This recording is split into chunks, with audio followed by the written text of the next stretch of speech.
constantly with us above every miracle of prophets old which came and went.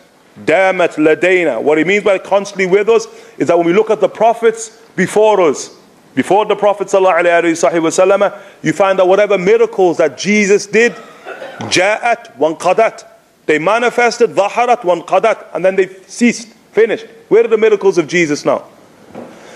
Where are the miracles of Moses now? The splitting of the Red Sea. You go to the Red Sea is not split. Where are the miracles of Sayyidina Ibrahim alayhi salam? Where's the fire of Nimrod in our day and age? And where are the miracles of the prophets themselves? All of the miracles of the prophets manifested and they've ceased in history. Yet the miracle of the Rasul, his supreme miracle, the Quran, sallallahu alayhi wa sallam, remains with us to this very day. The Quran in of itself. Imam Suyuti rahimahullah ta'ala said in the Quran there are over 60,000 miracles. In the Quran. I mean, what is the Quran? 60,000 miracles. The Quran's a miracle in and of itself, and there are over 60,000 miracles inside of the Quran. Imam Abdul Rahman al-Suyuti rahimahullah ta'ala says. He mentioned radiallahu ta'ala anhu wa arda that inside of the Quran there are 24,800 different sciences, ulum. 24,800 different sciences.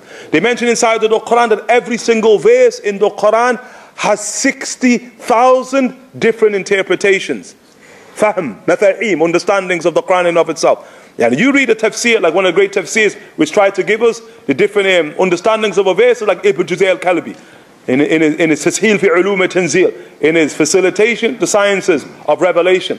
He'll give you a verse and he'll say this verse has 5 meanings. Verse has 10 meanings. Verse has 15 meanings. And he'll mention them one by one. He'll tell you this is the strongest meaning of the verse. But he's giving you 3, 5, 7 meanings. And it's 60,000 meanings. The Quran has tanzeel wa tanazzul. As the Prophet says, what's tanzeel and tanazzul? Yeah, it has initial descent, the Quran. In the time of the Rasul, the Quran descends in terms of word, in terms of meaning. The time of the Rasul sallallahu alaihi wasallam. Then tanazzul, staggered descent. What's tanazzul, staggered descent? To this day, new meanings are still being revealed into the Quran. To this day, new meanings. That's the words of the Rasul himself sallallahu alayhi wa ala alihi wa sahbihi wa sallam. The Quran is an ocean, la sahila lah. It's an ocean that has no shore. It's a sea that has no bottom. That's the nature of the Quran in and of itself. The Prophet sallallahu alayhi wa sallam, he says it has a zahir, it has an outward manifestation. Wal batin, it has an inward reality. Wal muttali', and a point of ascension unto Allah subhanahu wa ta'ala. And Quran, fascinating. The Quran in and of itself. As Allah Ta'ala said, Tibyanan li kulli shay, a clarification for everything. Allah Ta'ala says, Abdullah ibn Abbas, when Allah Ta'ala said, Tibyanan li kulli shay, ma faratna fil kitabi min shay, that we've not abandoned anything inside of the book. Abdullah ibn Abbas said, if I lost the halter of my camel, you know, the halter of his camel, if I lost it, I could find it inside of the Quran. I could just open up the Quran and find it right there inside of the book of Allah subhanahu wa ta'ala.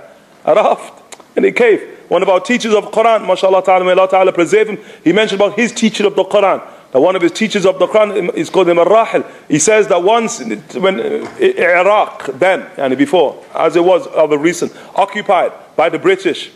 And he says once he was getting up on a train inside of Iraq, his teacher was getting up on a train, and there was this man, and he was the general of one of the generals of the British Army, who saw him dressed as an alim, scholar, had his turban and what have you, and obviously it was persecution. And then he has the man arrested, has the Sheikh arrested, and he says, if you Muslims are the ones who claim that everything is inside of your book, everything's inside of this Quran, this book of yours. And then he says he pulls out a gun. My teacher tell him, he said he pulls out a gun. And he said he puts it to his head. And he said, if you don't show me in the Quran where my name is, then I'm going to shoot you. Show me, everything's in your Quran, right? So I would know where my name is. So he said, the Sheikh, his teacher says, what's your name? And he said, my name is, he said, Mr. Cook. Cook. His name was Cook, right? Mr. Cook. And then he quotes the verse in Surah Al-Jumu'ah. وَتَرَكُوكَ قَائِمًا وَتَرَكُوكَ. He said, there's your name, Tarakuk. Your name is Mr. Cook, right there in the Quran. And he said, the man just smiled, khalas, and let him be. But everything's inside of the Quran. And just whether you have the basira and the heart, the living heart, to actually see the realities that Allah Ta'ala has placed inside of His book, subhanahu wa ta'ala. We ask Allah Ta'ala for tawfiq, for qira'at al-Quran, for mafahim of the Quran, understandings of the Quran, and the nafahat of the Quran, the diffusions that come through the Quran, min tanazzulati, from those staggered descents that come through the Quran. Of the great Imams of Hadramaut, his name is Imam Abu Bakr bin Salim. He has a book called Mi'raj al-Arwah, a book called Mi'raj al-Arwah, the ascension of the souls. A complex book inside of spirituality. And he said that one of the most complex books you'll ever read inside the science of spirituality. And he mentions that that book that he wrote, the openings that he got to recite, to write that book, all of it came from the nafahat, the diffusions of reciting the Quran in Ramadan best. And the barakah of his reciting the Quran in one Ramadan, what came from it is this book in and of itself called Mi'raj al-Arwah. Book at the highest degree, mashallah, tabarakallah. We ask Allah Ta'ala for our own due portion. Constantly with us. And the Quran is with us. And we have to ensure that it's with us, the Quran. And just like, look at the way to the Rasul, that's enough for us to become people of the Quran. Yani, Ahlul Quran, Ahlullah wa khasatuh. In the Sahih, that the people of the Quran are the people of God and His elect. خيركم من تعلم القرآن وعلمه. The best of you are those who learn the Quran and teach it. The Prophet ﷺ, he says, yani, the one who memorizes the Quran, كأنما أدرج بين جنبيه النبوة. The one who memorizes the Quran, it's as if prophecy has been stuffed between his two sides. The Prophet ﷺ said. And what does it mean to be a person of the Quran? When you enter into paradise, say Ameen.